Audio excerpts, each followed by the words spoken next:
own version of keep up with the Joneses. They had borrowed money from other relatives years ago, claiming it was for both of our tuitions, promising to pay it back in a few years. But here's where it gets juicy. Those years came and went, and not a penny was returned. Whenever these generous relatives reached out, hoping to see their loans repaid, my parents played the "we're still struggling" card. In reality, they were doing just fine. Except instead of repaying debts, they were splurging on my brother's lavish wants. Learning about this deceit not only shocked me, but also made me see the full picture. My parents' plea for financial help wasn't just about enabling my brother's lifestyle. It was also about keeping their own secrets safe. They were trapped in a web of lies, using the money meant for my supposed tuition to cover up their tracks and maintain an illusion of financial hardship. It was a twisted game of appearances, and I was inadvertently caught in the middle. My brother hits me up and tells me that some of our relatives, the ones my parents had borrowed money from a while back, found out the truth because of what I said. These folks were under the impression my parents needed the cash to help pay for both our colleges, so they were super understanding and hadn't asked for their money back, thinking our family was just scraping by. But plot twist. Now that they know what's really been going on, they're super mad and have decided to take my parents to court to get their money back. They hadn't done this before because they thought they'd be kicking my parents while they were down, but with the truth out, they're not holding back anymore. Here's where it gets even more soap opera. My brother wants me to go to these relatives and spin them a tale about how I was just talking nonsense at the wedding. He thinks if I say I lied because I was embarrassed about being a bad son, they might drop the lawsuit and give our parents a chance to figure things out. I couldn't believe he was asking me to do that. It sounded like a terrible idea, and I said no way. But now, both my brother and my parents are on my case. They're saying this whole mess is my fault and that I need to fix it. But here's the thing. All I did was tell the truth about my own life. They're the ones who borrowed the money and then didn't pay it back, even when they could. And now they want me to lie to get them out of trouble? That doesn't seem fair to me. So am I the jerk for telling my relatives the truth about how my parents had paid for me to go to college? Update 1. So after all the drama with my brother asking me to tell a fib to help out my parents, which I was totally not cool with, I decided to take a big step. I hit the block button on my brother.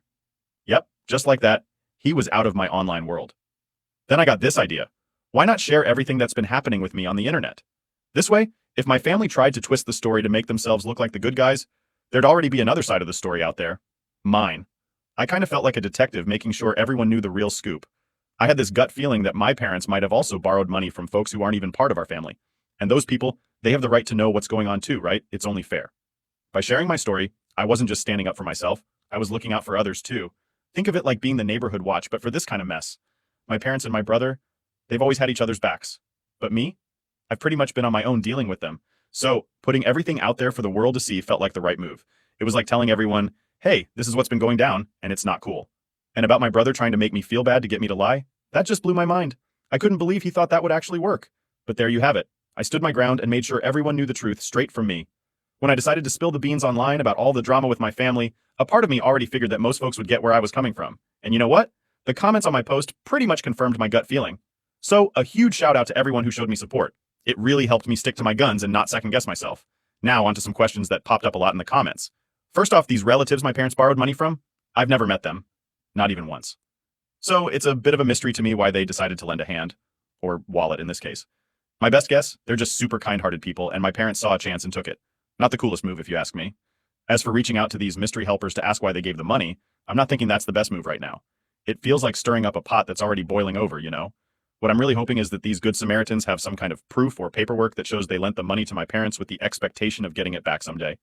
Because if they don't, then taking my parents to court might not even lead anywhere, which would be pretty disappointing for everyone involved. And about my grandparents, that's a whole other can of worms. Honestly, I'm not even sure where to start with that one. I hadn't ever really been close to any of my grandparents. My mom's parents passed away a couple of years ago, but my dad's parents are still alive. It doesn't matter though, because I have never been in touch with them. And even they considered my brother to be the better sibling, so they're just irrelevant. They were not the ones who helped me pay for college, contrary to popular belief. No, it was actually all just me, and I worked through college to pay off my tuition, along with a little help from a couple of my friends and their parents. I did return all the money to everybody that I had borrowed from eventually, after I got my first job. But I never asked for any help from my parents or my family, so I made it on my own and my parents had no part to play in that. Back then, that was kind of disappointing for me, but now I can proudly say that I accomplished it all myself. And that's something I am really proud of. So I hope that answers all the questions that you guys had about me and my life and clears up everything. I don't know what's going to happen next with my parents and my brother, but whatever happens, I'm going to keep you guys in the loop. I think you folks are pretty much a part of this now. Update 2. Okay. It's been 2 weeks since my first post here, and like I said, a couple of my relatives are suing my parents, so not returning their money. And thankfully, they did have proof according to what I heard. So my parents are in big legal trouble right now, but for some reason they are being idiots about it. And instead of focusing on their defense, they think it's a good idea to come after me and try to harass me into taking their side and admitting that whatever I said at the wedding was a huge lie. So I made up to make them look bad. They had visited me along with my brother a couple of days ago, probably to try and intimidate me or something equally ridiculous. I can understand that desire to set everything right by scaring me into telling a lie about myself, because they know that they are in a pretty screwed up situation right now, and their only bet is to make me look like the bad guy. So anyway, they showed up and I almost didn't open my door because I could see that it was them. But then my brother kept knocking for several minutes, and out of sheer annoyance, I let them in. But I told them to make it quick because I didn't want to waste my day on them. My father was pretty point blank and told me that he needed me to lie to cover up for them because they couldn't afford to pay back everybody at once and needed me to buy them some time. Obviously, now that the cat was out of the bag, it would be difficult to get it back in.